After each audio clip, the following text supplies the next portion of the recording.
Assalamu alaikum wa rahmatullah, que la paix et la miséricorde de Dieu soient sur vous. Je fais cette vidéo concernant les sectes en islam selon le Coran. Je vais commencer avec la sourate 6, verset 67. Dis-leur, Dieu a le pouvoir de susciter contre vous un cataclysme descendant du ciel ou surgissant de la terre, ou de vous diviser en sectes rivales et de faire goûter aux uns la brutalité des autres. Regarde comment nous varions nos enseignements afin de les amener à comprendre. Alors Mohammed a dit ce qu'Allah lui a demandé de dire. Dedans on voit ou de vous diviser en sectes rivales et de faire goûter aux uns la brutalité des autres. Cette parole implique qu'il n'est pas impossible que les croyants ou les musulmans, la communauté islamique, après la mort de Mohammed, qu'ils se divisent en sectes. Donc cela était peut-être quelque chose qui était inévitable et que Allah a décidé et Allah fait ce qu'il veut. Toujours dans la même sourate, verset 159, ceux qui se divisent en sectes ne font pas partie de toi. Leur jugement reste avec Dieu, puis il les informera de tout ce qu'ils avaient fait. Ceux qui se font appeler Hanifi, qui se font appeler Maliki, qui se font appeler Ahmadi, en réalité, ils sont impliqués par ce verset en question. Ils ne font pas partie de toi. Allah dit ça, ceux qui se divisent en sectes ne font pas partie de toi. Donc ne font pas partie de la communauté de Mohammed. La communauté de Mohammed qui était la communauté islamique, et nous savons que la communauté islamique regroupe l'ensemble de tous les prophètes. Car tous les prophètes avaient pour religion l'islam. Tous sont venus avec comme message La ilaha illallah. Pas de divinité sauf Dieu, l'unique. Donc dans la sourate 19, verset 37, il est écrit: les sectes divergent entre elles. Alors malheur aux mécréants lors de la vue d'un jour terrible. C'est que les sectes ne sont pas toutes d'accord l'une avec l'autre, et donc divergent. Allah dit malheur à ceux qui mécroiront. Malheur à ceux qui mécroiront. Donc des gens parmi les sectes croient au Coran entièrement, obéissent entièrement au Coran. D'autres peut-être n'obéissent et ne croient que partiellement. Et d'autres prétendent peut-être croire, mais en réalité ne croient pas. Et d'autres qui ne croient pas du tout, ils le disent clairement. Il y a aussi dans le verset 93 en français 93, dans la sourate 21, il est écrit: ils se sont divisés en sectes, mais ils retourneront tous à nous. Tout retournera à Dieu de toute manière, et il nous informera de ce que nous faisions. Dans la sourate 30, verset 32, selon la traduction de Mohammed Shihadmi, il est écrit: de ceux qui ont fait éclater leur religion en sectes différentes, en sorte que chaque secte se mit à prévaloir de sa doctrine. En réalité, une secte qui a dérivé de l'islam, donc une secte qui a dérivé de l'islam, forge une doctrine propre à elle-même. Et donc, elle prévalue sur la doctrine de l'islam, donc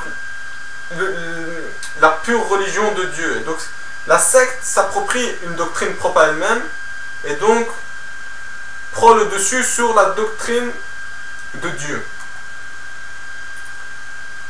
Sourate 42, verset 14, il est écrit: ironiquement, ils ne s'adhèrent en secte qu'après avoir reçu la science, à cause de la jalousie et du ressentiment entre eux, la rivalité, une mauvaise rivalité. Si cela n'avait été par une décision prédéterminée de ton Seigneur, de les accorder un répit pendant une période définie, ils auraient été jugés immédiatement. Vraiment, les dernières générations qui héritèrent de l'écriture sainte sont pleines de doutes. Donc Allah il nous apprend à travers ce verset que, ironiquement, les gens se divisaient en sectes qu'après avoir reçu la science, après avoir reçu la vérité. Nous pouvons voir les juifs et les chrétiens, pareillement, ils ne se sont divisés en sectes qu'après avoir reçu la révélation divine, après avoir reçu leur messager. Surtout que chaque groupe d'hommes avait peut-être de la jalousie vers un autre homme. Et donc ça augmentait les répulsions les uns vers les autres.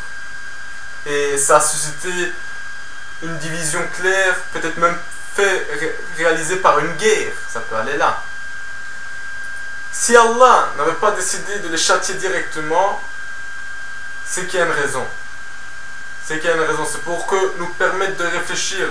Comme dans le premier verset que j'ai cité, dans la sourate 6, si Allah est capable de nous susciter un secte rival, c'est pour nous permettre d'essayer de comprendre les enseignements qu'il essaie de nous faire comprendre. Dans la sourate 72, en français 72, verset 11, il est écrit « Il y a parmi nous des vertueux et d'autres qui le sont moins. Nous étions divisés en sectes différentes. » Le contexte de ce verset, c'est en réalité un djinn qui va trouver des autres djinns et lui dire « J'ai entendu réciter le Coran. Je pensais qu'on ne pouvait jamais dire de mensonges sur Dieu. C'était possible, contrairement à ce que notre insensé disait. » Ce verset peut être aussi apparenté au genre humain, même bien que ce soit un djinn qui l'ait dit. N'oublions pas qu'Allah créa les hommes et les djinns que pour qu'ils l'adorent. Et tout comme les djinns, les êtres humains sont en sectes différentes et certains sont vertueux, d'autres le sont moins. Comme un proverbe dit, il y a des fruits mûrs et des fruits pourris sur chaque arbre de la terre. Je vais passer à une sourate que je qualifie de sourate que si tout le monde obéissait au doigt et à l'œil, ne serait-ce qu'à cette sourate-là, il n'y aurait peut-être plus aucune guerre entre les sectes ou entre les musulmans. Il n'y aurait plus, même peut-être pas de secte, mais Allah, comme je l'ai dit tout à l'heure, fait ce qu'il veut, il guide qui il veut, il égare qui il veut. Sourate 49, Al-Hujarat. Voilà cette sourate en question. Il est écrit dans le verset 9, « Si deux groupes de croyants se combattent, vous devez les réconcilier. Si un groupe agresse un autre, vous devez combattre le groupe qui agresse jusqu'à ce qu'il se soumette au commandement de Dieu, donc le commandement de se réconcilier, de se conformer aux révélations. Une fois qu'ils se soumettent, vous devez réconcilier les deux groupes équitablement, parce qu'Allah, il aime les gens qui sont équitables, les gens qui sont justes dans leur jugement. » Le verset 10 de la même sourate dit « Les croyants sont les membres d'une même famille, on sont des frères. Établissez la concorde entre vos frères, afin qu'Allah il vous fasse miséricorde. » Donc le fait d'essayer de s'arranger, de faire un consensus entre chaque secte, entre chaque groupe de croyants, chaque musulman, afin d'être en paix l'un avec l'autre, de se concentrer sur la crainte d'Allah, essayer d'avoir sa miséricorde et de rivaliser dans les bonnes actions et non pas dans les mauvaises. Il est également écrit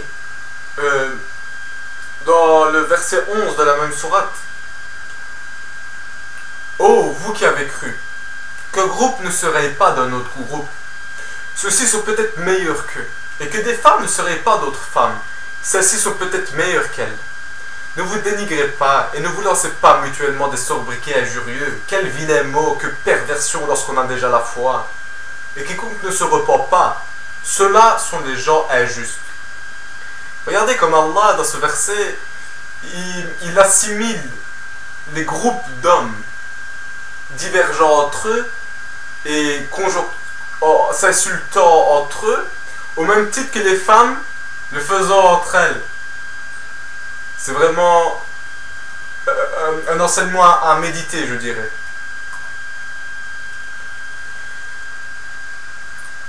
Les vrais croyants, qui sont-ils?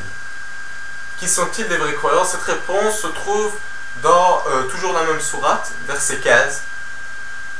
Puisque les croyants sont tous des frères, mais qui sont les croyants? On va voir la réponse à cette question. Les vrais croyants sont seulement ceux qui croient en Dieu et en son messager, qui par la suite, ils n'ont plus de doute, qui luttent avec leurs biens, donc leurs richesses et leur personne dans le combat, leur corps, qui mettent leur corps à l'épreuve dans le chemin d'Allah. Ceux-là sont les gens véridiques, ceux que leur foi est le plus proche de la soumission de l'islam. Je vais terminer et clôturer avec le verset 16 de toujours de la même sourate, Al-Hujarat, sourate 49. Dit: est-ce vous qui apprendrez à Dieu votre religion, alors que Dieu sait tout ce qui est dans les cieux et sur la terre, et Dieu est omniscient. Que Allah nous guide sur le droit chemin et nous pardonne nos fautes. Que la paix soit sur vous, ainsi que sa miséricorde de Dieu. Assalamu alaikum wa rahmatullah, mes frères et mes sœurs.